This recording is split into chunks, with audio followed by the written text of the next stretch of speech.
especially when you are a little tired getting home after 1 o'clock in the morning after the World Series. But hold on, folks, we're not done yet. Tonight we have NFL on Fox, and tomorrow we have Game 3 of the World Series. So it is a late week for Fox 23 News, but I'm honored to do it. I love my job. One of the things that is so exciting about working in television and working in news is that you get to meet different people every single day from all walks of life. Sometimes you're telling the stories of their success. Sometimes you're telling the stories of their heartache. But I just love meeting people. I love the job. I love seeing all the different things that people and businesses do in our community. I've now been in Tulsa 6.5 years, and Tulsa is one of the most philanthropic cities. So giving. All of our corporations and businesses and school districts represented here today, and so many companies out here in the audience today who are represented.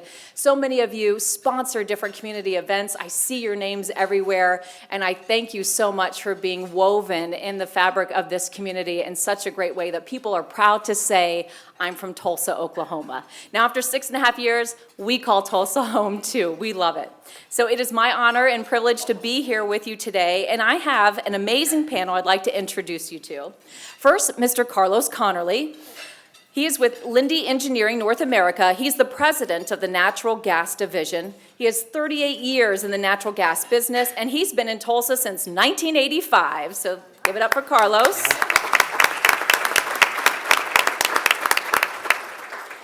Next to Carlos, we have Marissa Blevins. She's worked in human resources over the last 20 years in various capacities, including talent acquisition, learning and development, employee relations, and executive leadership coaching. She currently serves as the director of HR for Williams. Next to Marissa, we have Patti Schmegle. She began her career with Williams, spending most of her 22 years there in pipeline field operations, environmental affairs, engineering, and IT. Today, Patti is the managing director of human resources at One Gas, focusing on her passion for developing people. Thank you for being here, Patti. And next to Patti, we have John Federline. He's been an educator for 25 years and is currently the executive director of secondary education for Union Public Schools, which serves over 16,000 students in South Tulsa and Broken Arrow. So how about a nice warm welcome for our panel this morning? I'm going to try to move this a little bit because I feel like I'm having to, oh, that was holding that. There was strategy there. All right. Okay.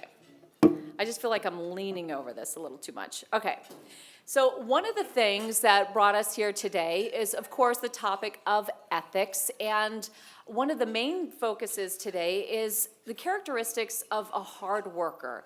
How do you help foster a culture where people matter and things get done? Sometimes you might think those things clash. You know, you need things to get done. Sometimes you might be pressing your people really hard. They burn out, they feel like they don't matter. So we want to tackle these issues today. So first we're going to go on down the line and ask just the basic question of what are your characteristics of a good worker today? Is it still the first person there, the last one to leave, or what do you find in your industry? We'll start with you, Carlos. Okay, yes, my idea of a hard worker is someone that is obviously dedicated to the company, to the firm you're with, but not necessarily how many hours you work, but to be loyal and to have the right things in mind to contribute to your organization. That's my idea of a hard worker. And Marissa, at Williams, what would be your idea of a hard worker? Sure, and first and foremost, I can't see my support over there, Oh. so I want to say there you are.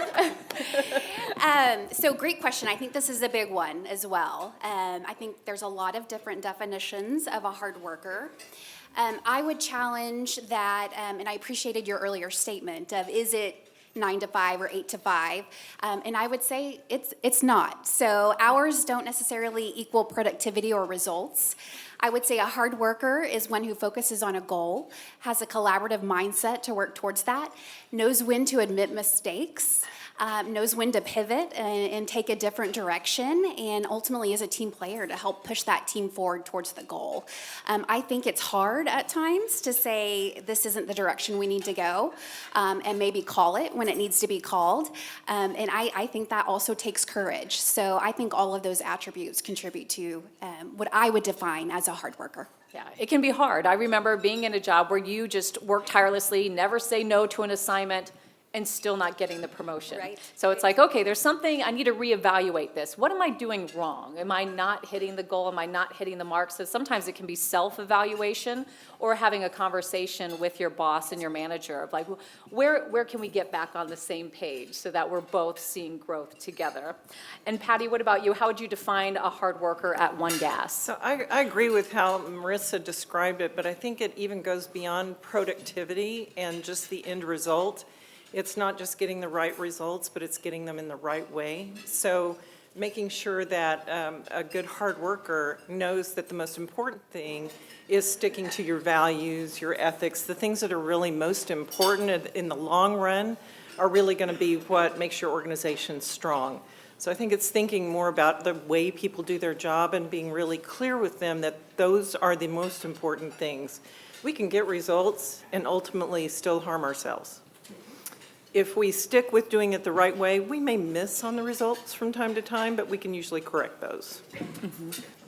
All right, and John, what about in education? At Union Public Schools, how would you define a hard worker? I think for us, obviously there's a certain amount of time and we're bound by the school schedule, but educators today, they work 12 months out of the year. They're extraordinarily busy with a lot of training, education, professional development. But ultimately, I would agree with what Patti said. We are looking for people that are driven less by the clock and more by their character. If they are going to care about students, that is our number one definition of a good worker. Obviously, there are hours that you need to put in preparation and the work. Everybody in this room has probably worked 20-hour days before. But ultimately, that character and those values are the overriding thing that we look for. And it's something so important as the classroom evolves, as all the kids now in schools have had access to an iPhone or an iPad, the instant gratification, if you will, instant access to information. So I'm sure it's hard to keep them engaged as well. All right, and now going right to the point of this topic, how does your company or organization promote a culture where people do matter and things get done? What's kind of a reward system you might have so people know, you know what? My boss acknowledges that I'm not just doing a good job, but they appreciate me. You know what? We can mix it up this time if you want. Okay. All right. We'll go with Marissa. Sure. I would actually echo what Patti just said. So from my specific company at Williams, it is not just about the results. We make sure that I think it's important that if from a values perspective, you have to reward what you expect. You have to have the programs in place to make sure that people understand not only what the expectation is, but if they are achieving that, then they're rewarded for it. So one of the things that we do is we do exactly that, right? It's not just about the what got done, it's about the how it got done as well. So giving equal weight to the way in addition to the what, I think is very, very critical. And I think it's also important that we're having those conversations along the way, right? We're not just waiting until that mid-year or the year end to engage in that dialogue, but we're checking in with our people, right? We're helping to course correct when it's needed. We're helping to recognize when they've nailed it or hit a home run, and remove obstacles along the way. So I think an important piece of that is making sure that we've got the structure to help support the behaviors that are expected.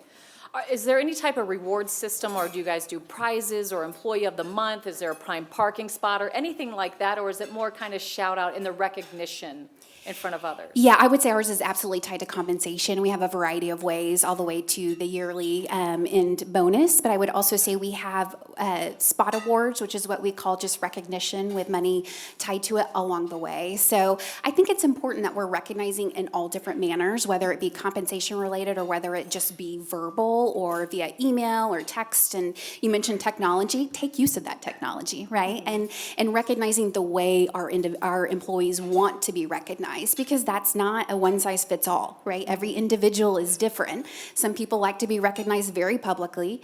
Some people don't prefer that. They prefer kind of the private conversation. So I think it's about the structure, and I think it's about knowing your people and how to adjust your approach to meet them there. Right, and the signs of a good boss, knowing the people you're working with and how they prefer to be recognized. And Patti, what about you? What happens at One Gas where you can foster that culture where people do matter and they are getting things done? So very similar to Marissa, our reviews of performance and compensation are tied to doing the right thing and reinforcing that right behavior. I think sometimes we know that the most important thing to employee really is what their manager thinks and what they see their manager doing.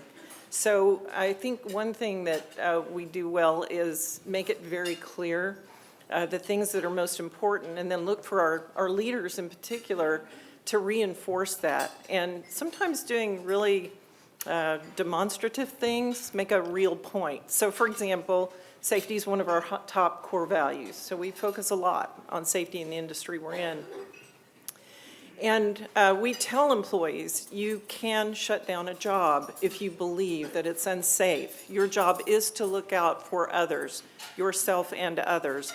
And if you speak up and say something, you will be reinforced. So when those things happen, leaders making a point of saying, thank you for doing that. It might seem counterintuitive. We shut a job down. We may have sacrificed productivity or results at the end of the day, but it was a major point, and people reinforce that that's the right behavior. People see that, and they repeat it, and they believe it, and they begin to believe that that truly is your core value, and that's the expectation of them. So they are rewarded, and they feel it from a personal standpoint. All right, and John, what about at Union Public Schools? Well, unfortunately, in education, the compensation factor is pretty set by the state. And, we always hope for that to increase. And we do some things with our benefits to help people. We've got a wide variety of awards where we recognize staff members, teachers, a lot of different ways. But for us, it starts at the very beginning in our onboarding process. It is 100% about the people and our relationships in our district, and we've been very cognizant of that in the recruiting and the onboarding and the induction process. We make it very personalized. We make them realize that they are a part of something special. They are part of a culture that is going to support them, that is going to make them feel like a family, and in a place where we do great things. And our values are the thing that we look at all day, every day, as to how we support kids. And having them realize that right from the front has been very, very important for us in reducing our turnover in lieu of some of the financial compensations that can be given in other parts of the world. And how important is that? Because, we've reported on the news, you see the billboards too, come teach in Texas and we'll pay you sometimes double, depending on the district. So how important do you think that is when you can't financially compensate someone? It is absolutely key for us. In fact, one of the things that we talk about in our leadership teams is how can we recognize people? How can we reward people other than financially? What things can we do to publicly recognize them? How can they be recognized by parents, by kids, by administrators when they're going above and beyond, when they're doing a great job, when they're demonstrating the values of Union Public Schools? And so it's really vital for us. And Carlos, what about at Lindy? How do you make sure your people know that they matter and they are getting the job done? So what I try to drive in our organization is, well, one, empower the managers, but at the end of the day, an employee is going to feel rewarded if they feel like they can make a difference. If they can make a contribution to the team, what we're trying to do. So certainly financial, we have the bonus program and the commercial side, but I found the long-term, the companies that will succeed in the long term are the ones, at the end of the day, the employees are the ones that make the difference. You have to empower them, and they have to feel like they can make a difference. And if they truly believe that, then they'll stick around. don't have the turnover problems, and they will, be more engaged. And engaged employees translates into a successful organization.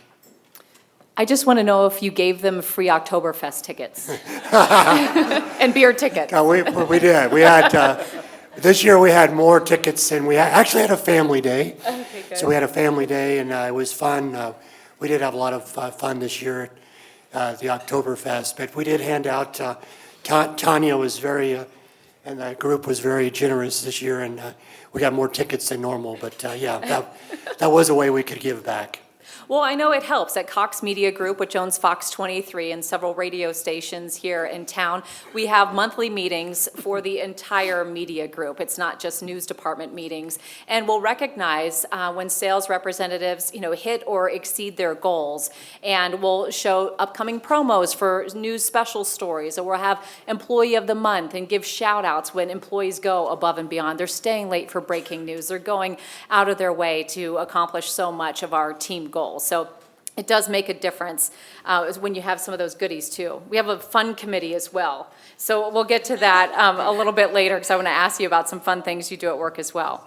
All right, Patti, we'll start with you with this next question. Describe the effects of overworking you've witnessed or experienced. I can tell you last night, driving home about 1 o'clock in the morning, I wasn't yawning in the newsroom, but as soon as I got behind the wheel, I was yawning where I almost had like lockjaw. I was yawning so long, I was so tired.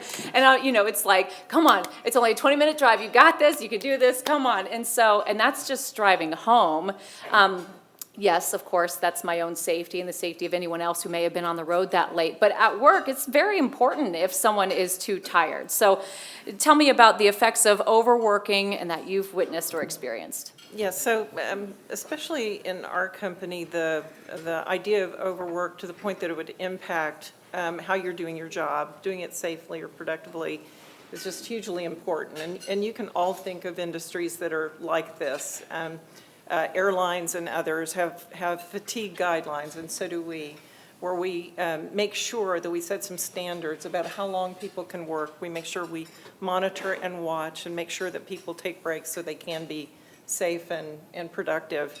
And so we think of those things as kind of the more obvious ones, but we know that the longer hours we work, the less productive and maybe the less creative we actually become. And so looking at finding ways to get outside of working longer in order to accomplish what we need. So I think the other thing is there's these longer term results that don't play out for a while, but becoming a place where people just don't want to be, where they're persisting at work because they believe that's what makes them a better worker. And eventually that can actually lead to departure or disengagement at work.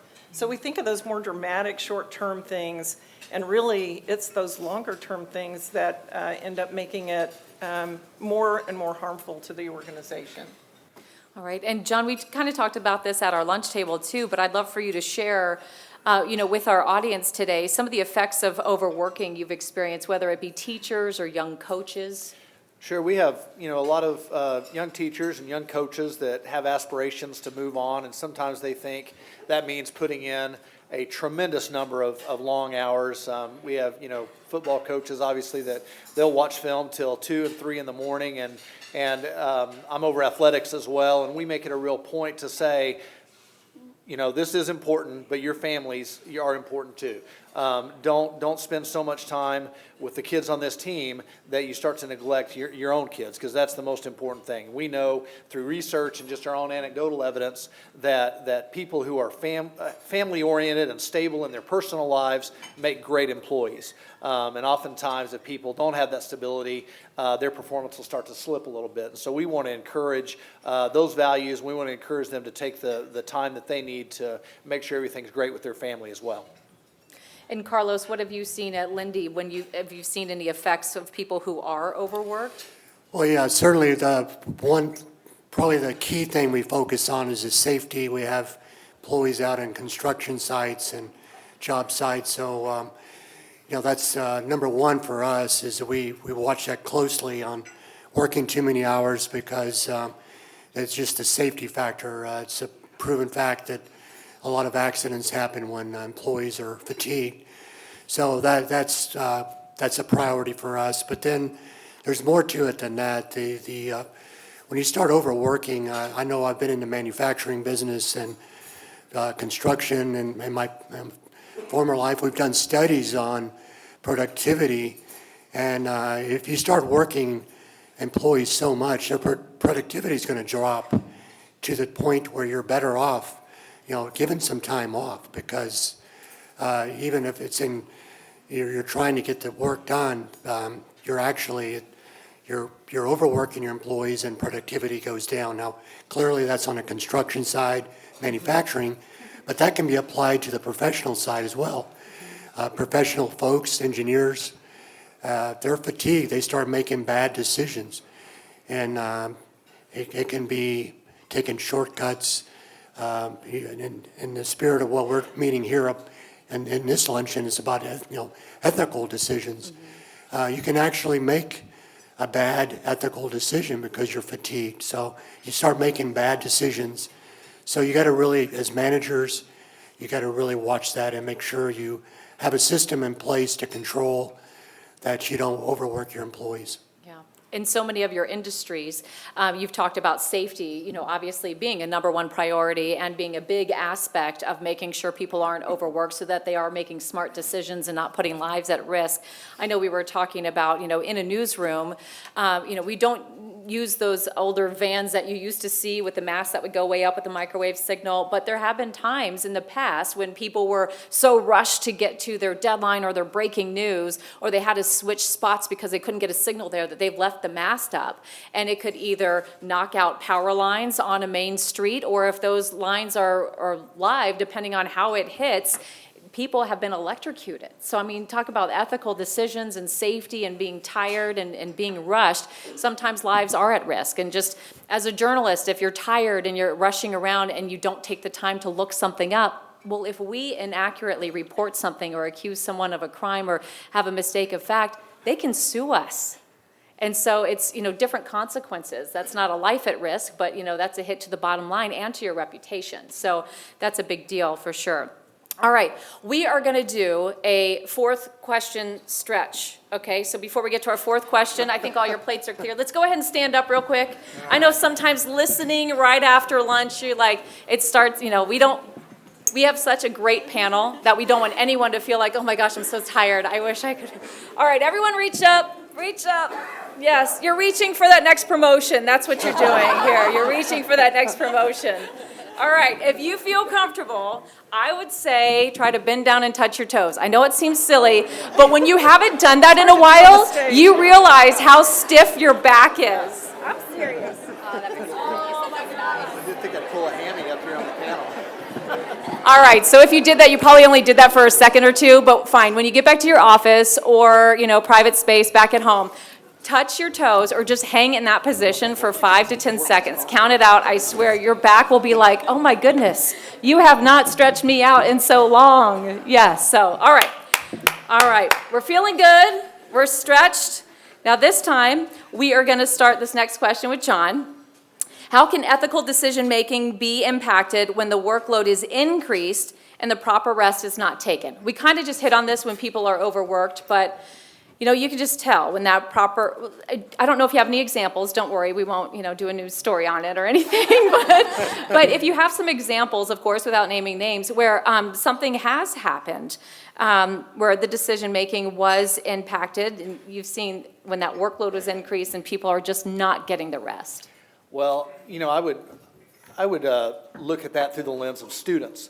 We've got a lot of very driven kids that take a lot of 5-point AP classes. They're very driven to go into a prestigious university, and they are involved in all kinds of co-curricular activities as well, and they are literally going from 5 a.m. to past midnight. Some of them work, some of them take care of siblings, and it's an unbelievable schedule, and we've had to say in recent years, you have got to find time to give yourself some rest, to give yourself a break, because what happens is they'll start to fall asleep during tests and not do as well as they want to for their grades, and you see their their production in school slipping. And you know this is a very bright kid, you know this is a very driven kid, and despite all the intelligence and the personal motivation, they start to slip because they are not getting the proper amount of rest. They're not giving themselves a break. Sometimes it's impossible for them to take a break. There's a lot of research that shows willpower is finite. It can run out during the day. If there are stressful situations, to add on top of that, it is difficult, especially in the adolescent brain that's not fully developed. That happens a lot. And so one of the things that we encourage a great deal is you've got to get proper rest, and you've got to take some time just for yourself to recharge. Well, and speaking of recharging, how many of you have an Apple Watch or a device that tells you time to stand? All right, and how many of you, keep your hand up, how many of you actually follow that advice and will stand or go walk? All right.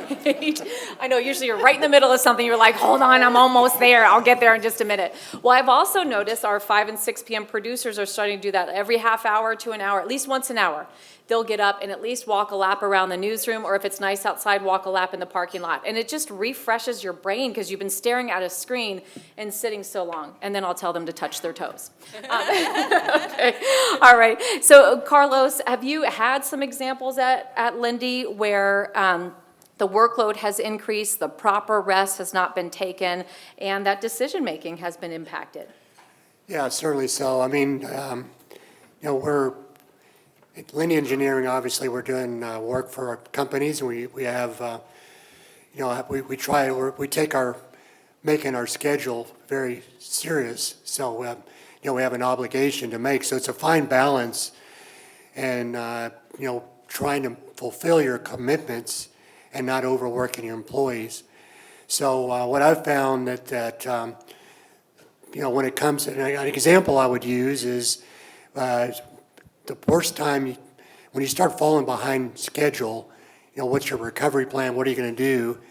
And I've found sometimes I've had examples where I'll bring the team together and we're all exhausted, we're tired, trying to come up with a solution. It's like, guys, let's just go home tonight and let's just regroup tomorrow. We're all tired, and we know we're committed to make our delivery, our commitment, but it's just not, right now we're not really thinking clearly. So, and in some cases, it's just time to take a break and go home and try it again the next day. And I found, not always, but I've found that always is helpful, because if you start fighting it, it's just like a spiral that you get into. So that's not the only answer, but certainly breaks, and just understand your employees and know that they have limitations. All right. And Marissa? Sure. Just a comment on Apple Watch. For those of you who have Apple Watches, I don't know about you, but I always get shamed with a brief 30-minute walk will help you reach your goal. Yes. I also ignore those. Yeah. So just from a productivity standpoint, what I would say is I personally have experience on working on a fairly large project over the past couple of years of rolling out a new system. And the amount of effort that takes behind the scenes to ensure that everything on the front end for the end user runs fairly smoothly. And it is a lot of work. And I personally experienced fatigue and saw it on my team's face as they worked diligently behind the scenes. And part of that was marching towards a deadline that, quite frankly, we didn't know what we didn't know and was a little bit unrealistic. So it was having the courage to hold up the mirror and say, does this make sense? If we march towards this deadline, we're not going to be delivering a quality product, and quite frankly, we may lose a few along the way. In being able to pivot, and again, extending that deadline to make sure that we could meet that. But along the way, it's also about, you mentioned the word fun, right? Mm-hmm. How do we build in the space and the time for others to take a break? And it was little things such as being very mindful of the meetings that we're planning. We love meetings. I'm sure a lot of organizations do as well, but what is that requirement and how can we get the biggest ROI on that? And it's also creating, again, as I mentioned, that safe space. So we actually, which was quite simple, just took a cube that we had and we put up a ton of motivational quotes, put snacks, put stress balls, created a door, put some quiet music, and even had one of those, I know this is crazy, but had one of those incense machines, right, that had lavender in it for relaxation. Now, that might not be your thing, but it was all about creating the space and saying, take the time to take care of yourself, right? So it's not just about managing the project and the work, but it's about managing your personal energy along the way. No, that's good. And Patti? So I have to share with you guys, they do a wonderful job of helping panelists prepare up here. So we get some wonderful reading material from Dr. Nathan Mailer, who's right here in the front. And I just want to pull out one example because it really fits this. It was an organization, a medical organization, a hospital, I believe, where they monitored hand sanitization. So as they went through their day, they would monitor how people use the hand sanitizers as they went into different rooms. And it was like 12 million times. It was huge. And what they found is that it was routinely that they would start with 100% compliance of hand sanitizing at the beginning of their shift. And by the end of the shift, it had dropped. It was a standard pattern by almost 12%, if I remember, by the end of the shift almost every time. So if you think of it, we all got a little creeped out by that, but Have your surgery first thing in the morning. No, just kidding. But it does make you realize that it's probably wasn't a conscious decision of those employees throughout the day to say, I'm going to do it right now, but later in the day, I'm not going to. But as their fatigue picked up, that just occurred. You know, their compass kind of got sideways from their compass a little bit. And so I think the thing that's important is to really know and understand your compass, understand what behaviors are right or wrong so that you can better detect, when that's about to happen. So we have something at One Gas that I think really helps with that, and it is something we call a call to ACT, and ACT is an acronym for be accurate, complete, and timely. So if I'm beginning to do things that waver from that, I know that that's my compass, and I'm more likely to recognize if I'm starting to veer from that. So I think a lot of it is understanding that it's not a conscious decision that people do, and the more clarity they have, the easier it is for them to raise their hand and say, okay, I need help. I'm getting tired. I'm not doing things in the right way. I'm about to make a mistake. And creating a culture where people feel they can have that kind of communication and it'll be received in the right way. And then I was going to ask also, what do you think the role of leadership should be to promote that balanced approach to productivity and rest? Because, like I said, sometimes you feel like when you know your different managers, sometimes that manager is old school, as we were talking about before, Carlos, where they are the first ones there, they are the last ones to leave, and that's what they're expecting of their employees to succeed. But then other ones are just like, no, I just want results. And if you can get the job done, as we say in news, work smarter, not harder. And if you can get the job done and we're reaching our goals, we're good. So what do you think the role of leadership is in accomplishing that? Carlos, we'll start back with you. Okay, well, again, it's, I think the role of leadership is, know your employees. You better understand your employee base, and you have to adapt and you have to change to that, because something that worked 20 years ago certainly is not going to work today.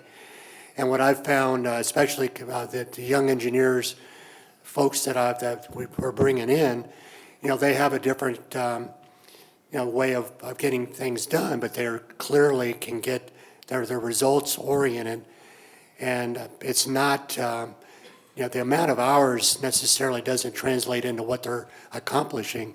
So you have to just know your employees and empower them. They know what needs to happen, how to the goals that we need to take, but you can't just expect them to put in long hours, because if you empower them and give them, have them the ability to make their own decisions when to work and when not to work. I've found that especially some of the younger engineers that are coming in, they get the work done. I mean, it might not be the way we used to do it, but at the end of the day, you have to be lenient in how your approach.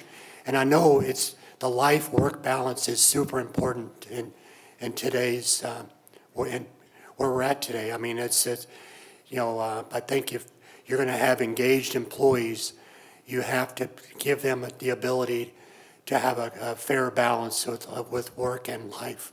And the end results for me so far have been good, and when I give them, empower them to make those decisions. All right, and Marissa, what do you think the role? Sure. I think first and foremost, leadership should model the way, right? So we have to hold up the mirror and say, what kind of example am I setting? And I want to share, I think this is funny, and she's probably going to kill me, but my ER manager told me that she told her team, hey, we're not a team of losers, right? Meaning we're not going to lose PTO this year. You've got to make sure that you've got the balance there and that you're taking the time and having life experiences to better unlock your creativity, which then helps from a work standpoint, from an overall productivity and end product, right? We were actually just talking from a table talk perspective at the table about how I think research shows it takes 20 to 25 minutes of thoroughly focusing on a topic in order to unlock your creativity. And I will admit to you, that is a challenge nowadays, right? With text messages and Apple Watches and Teams and everything that pops up to distract you along the way. So I think it's teaching focus. It's teaching not only focus, but mindfulness in the moment of being able to lock in and really listen and take it in. And then I think it's also teaching balance along the way of making sure that there is work-life balance. And I can say having two young girls, that's critical to me as well, of making sure that I can show up as a person not only from a work standpoint, but also from a home standpoint in my personal life, and be the best of who I am. And I can only do that if I have that balance, recognizing that that balance isn't always going to be there, right? I mentioned that project that we brought across the finish line, and there were times knowing that that balance would be off, but knowing longer term that I seek to set those boundaries, and I would have the expectation for my leaders as well. And Patti, what do you think that role of leadership should be? I'm going to go back to, I still think it's the little things a lot of the time. So when employees ask for time off, or they send you that email that says, I'd like to take Monday off, I think the natural reaction is sometimes to say, okay, thanks for letting me know. And a lot of times sending reinforcing messages that say, glad to hear you're going to spend the day with your son. Or sounds to me like you have your priorities in the right place. Just a simple note that lets them know you're reaffirming that it is the right thing that they're doing. And then stepping back from just today's workers, but thinking about our incoming generations of workers. I don't know if you've heard the term gig economy, but new workers, right, are beginning to think in terms of I'm going to work the gig for now that works for me in the way that I want to work. And most of us employers aren't yet adept at figuring out how do we make that an attractive place for those incoming workers. They have very much better, I think, are much better prepared for managing the boundaries, understanding what their priorities are and managing their boundaries, but it's going to set some new expectations. So today we might still have that 8 to 5 thought in mind. An employee may not mind at all that they're working 9 to 11 on a project. In fact, that might be their preferred time to do it, and they're energized by it, as long as when they need their time, they have some flexibility to do that. And that we know that we're not able to do that for every job in every place. But it is going to be something that we'll need to get more astute about, and it gets back to what Carlos said. It's really knowing what works for your particular people and how to work to try to make it at best. And then last, I think sometimes that's just team norms, having team meetings. So for example, I've talked to my employees, my direct reports, and I've said when, certainly there's times when we're going to have to work long hours, late nights, have emergency calls, things like that. But I don't expect you to monitor your email every minute of the day over the nights, weekends, and holidays. If I need you, I will reach out and text and call you. So take a break from it and step back. And that works for me. It may not work for everybody, but it's having that conversation with the employees to understand what's important and what works for you. Yeah, and I think that's so important because if they don't know that, they just know it's an important project, and so they are checking their emails on vacation, weekends, or whatever. So the fact that you establish that as a leader is really great and something that I think a lot of the leaders in this room can take back to their offices. Yeah, and I just want to add, because my team is like right visible, right yeah? in front of me, that less than half of my direct reports actually do that. So they choose, they're more comfortable staying right on email most of the time, because for them, that's what's rewarding. It feels good, and it works for them. But at least you've established that, so that's good. Okay, and John, where do you think the role of leadership is? I think the most important thing you can do as a leader, whether it's a company, a school, a family, is to cultivate trust. From top down, whether you've got a bunch of baby boomers or millennials, the cultivating trust in an organization is such a key to building relationships, to creating an environment where people who are not getting it done for whatever reason, they can come to you and say, I'm not at my best right now, I need to make this change. Or people that are really highly achieving, they can come to you and say, one of the reasons I'm doing great right now is because of this. And you as a leader can do whatever we as leaders can do whatever we need to do to affect that change. But without that trust, everything else is going to start to break down. And when people are overworked, when people aren't getting enough sleep, when people's production does start to slip, it's a much more difficult process to get to the bottom of why if that trust hasn't been established.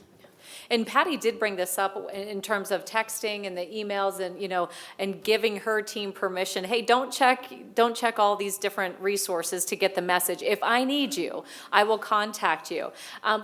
Is there something else that you have established in your workplace? When we were just talking about this, that idea comes to you at midnight and you're like, do I send the email now? No, you don't want to send the email now, or you don't want a sales client to contact you at 11 o'clock at night either.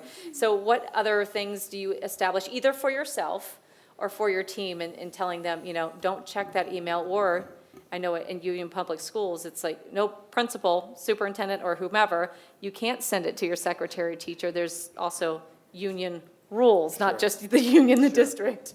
Go ahead, Carlos. Well, for me, me personally, what I do is I try to limit the amount of time I do work, but I've found that if I have something on my mind, specifically an email or something I have to send, and what I will do is just, create a draft of the email and just save it for the next day. I'm not going to send it at, 11 o'clock at night because I'm afraid that, somebody's going to feel obligated to answer it or whatever. But what I found for me personally, it takes that, it's like a relief that I know that I don't have to worry about that. It's one less thing I have to think about. So it's something I do personally, but I try not to write too many emails at night, but when I do, I found it's probably better for me just to write it, get it over with, put it in my inbox, and send it out the next morning. Yeah. All right. Do either of you have any other examples? I know, like I said, Patti set her restrictions. All right.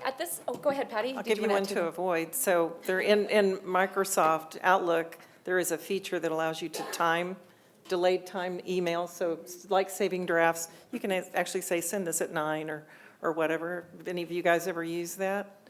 So I did that, but I made the mistake of setting them all to the same time. So Bombarded with emails. next morning, everyone was like, ping, ping, ping, ping, ping, ping. So, so I got requests back the next day, please don't use delay. Oh, my goodness, or at least space it out, right? Well, at this time, I'd like to open up the discussion for any questions. We have, some incredible people here at your service, ready to answer any questions you might have in leadership and finding that balance, whether it's work-life balance or just being overworked, meeting expectations. Don't be shy. Did you need another cookie from your table to have some sugar and a little energy boost? All right. Well, I do have one other question before we wrap it up. So here at Fox 23, we have a fun committee, and you talked about different ways to get creative. And I can tell you, let me go back a little bit. During the historic flooding and people were working long hours and crazy live shots and everything else, we did have a quiet room, and we were also reminded constantly, take a break. You're going to get frustrated with each other. You got information flying left and right. You're working long hours. and the information is constantly changing. So there was a quiet room. I believe there was, not the instance, but, you know, something, yeah, similar to that. And it's like, it's okay. Sometimes you just need to walk away. But in terms of our fun committee, as a way to get different departments together, we will do different things, like right as college football season started, there was a tailgate party where, you know, one of the guys loves to grill. So he's grilling out back, and people were encouraged to wear their jerseys of their favorite team. We're having a Halloween chili cook-off. Of course, on air, we can't wear our costumes, but other people are encouraged. You guys also try to do some fun things, too, just to kind of break up the monotony at work? You can go ahead, and we can just go on down the line. Yeah, we do. It's a volunteer committee, and we have a group that we try to have at least a monthly deal to just some fun stuff and just kind of lighten up. Sometime we'll have a lunch and learn or something, but we found that just by having a volunteer group, and we try to encourage, be authentic fun. You can't make people have fun. True. It's got to be. You can't make them touch their toes Yeah. either. I tried that, Carlos. So it's got to be authentic, and we just, but we have a committee. It's kind of different groups, and we try to have something monthly, if not every other month. But it does help keep our employees engaged. I feel like it does, and I do think employees appreciate that. Yeah. Marissa? Yeah, I would say similar experience. We, of course, absolutely have our various clubs across the organization that help bring people together, but I think that's the key. I think anytime you're in a stressful situation or you're managing multiple priorities or you have a big project, I think it's as simple as bringing people together, right? I think that there is power and strength in numbers, and it can be as easy as having a conversation with your own peers to talk about their day, what's been going well, maybe a mistake or like what I like to call a learning moment that has happened. And I think that there is power in that.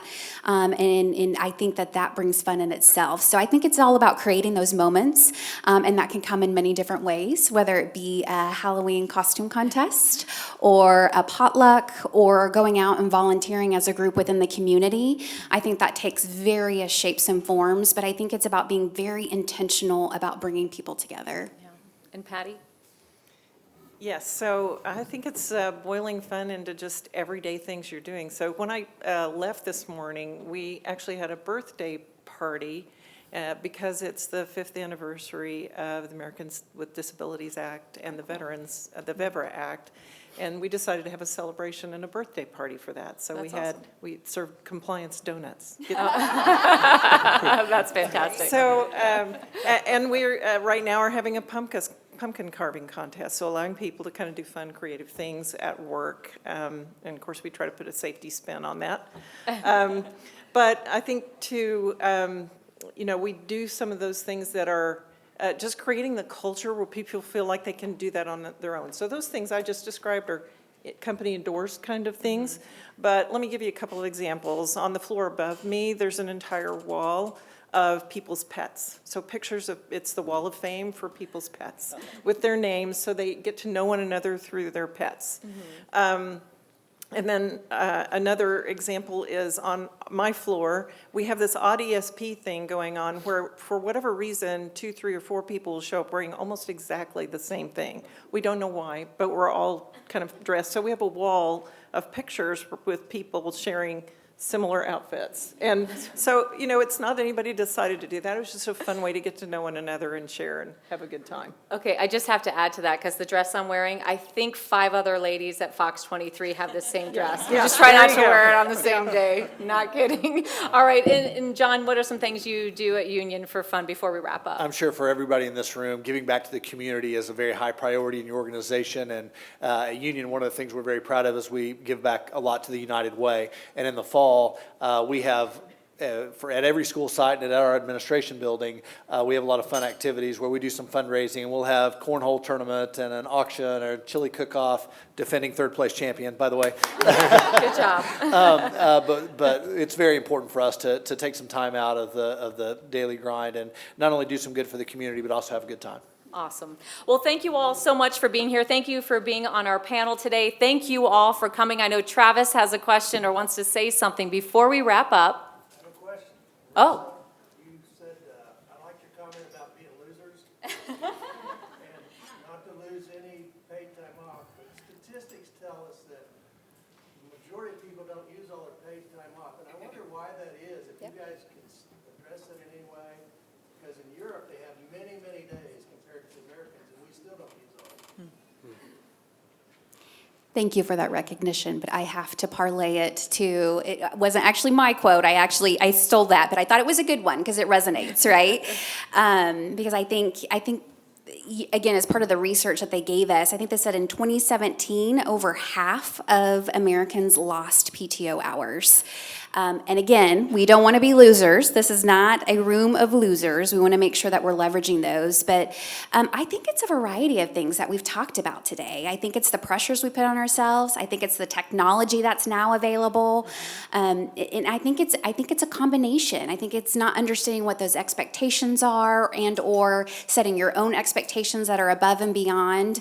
And I think it's just being aware of all of those and making sure as leaders within the organization that we're having those conversations, that we're creating that psychological safety for others to raise their hands and say, hey, I'm struggling with this, right? I think it's creating fun as part of the process so individuals don't become disengaged and that we're encouraging that they take the time and have the experiences, unlock the creativity. So I would say that it's a combination of all of those.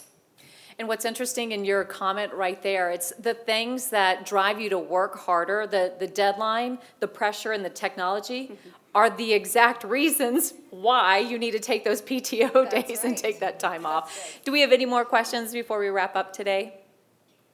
All right. Again, my name is Shay Rossi. I'm with Fox 23. It's been my honor and pleasure to be here with you today. This is my first Oklahoma Ethics Consortium event, and so I'm so excited to be able to share the news of your organization with other people I know in the community. I hope you are able to take some of the things that you learned from some of our great leaders here today to put into great practices where you work as well, to have a happier, healthier workplace too. Thank you all so much.